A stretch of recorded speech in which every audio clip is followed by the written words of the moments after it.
So this is part 2 of my little video series on the Moab Fault, right near the Arches National Park Visitor Center. I've come just a few, maybe, I don't know, 30 yards or so from where the part 1 video was shot, looking at the road cut across the highway. Down in this little wash here is a really spectacular exposure of one of the main traces of the Moab Fault as it comes through here. And this is typical of what we see of a lot of what we call normal faults. Normal faults are where a vertical fault where one side goes up, one side goes down. And in this case, they're caused by extension. So what we have here is this gray rock is on the upthrown side of the fault. This is the gray limestone of the Honaker Trail Formation. It's Pennsylvanian in age, about 310 or so million years ago. And then we can see a nice sharp line just behind me here. And then these kind of dark red sandstones and mudstones, which are from the Carmel Formation. So this is a Jurassic age sedimentary unit. If we come up a little bit closer here, we can actually see in contact, the contact here between these two, this fault trace. The fault surface is very smooth, so the rocks are very smooth. It's actually somewhat corrugated, which is common of fault systems and fault plains. And then we can actually see these striations, so these lines that run almost perfectly up and down, but kind of like to the upper, from the upper right down to the lower left. These are called Slicken Lines, and these actually show us the actual movement of the fault when it was active. So as the rocks are being pulverized and grinded against each other as the fault moves, those striations or those scratch marks are preserved on the rock surface. It actually helps us to figure out which way the fault moved, showing us the last, or indicating the last direction that the fault moved.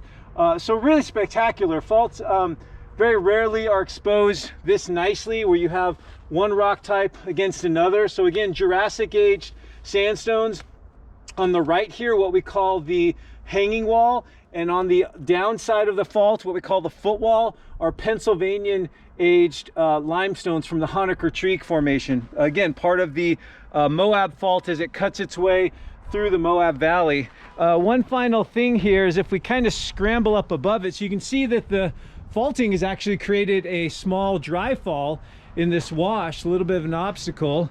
But if we actually work our way up and get onto some of these outcrops with the limestone exposed, what we should be able to see here, if we start looking in a few places, are some of the fossils in the Honaker Trail Formation.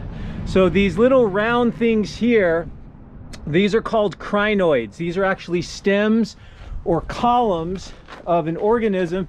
Some more down here. An organism that lived in the oceans.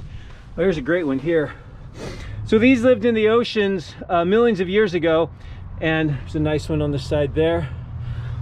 And these are actually like little stalks. So these would actually be part of like a sea lily plant that sort of sits up on the bottom of the ocean. And it has these appendages, and it just sort of filters nutrients from the water. But when it dies, usually falls over, and many of the stems break apart, and so they kind of look like these little donut-shaped features in the rock here. Or sometimes you can see full sets of the segments still preserved.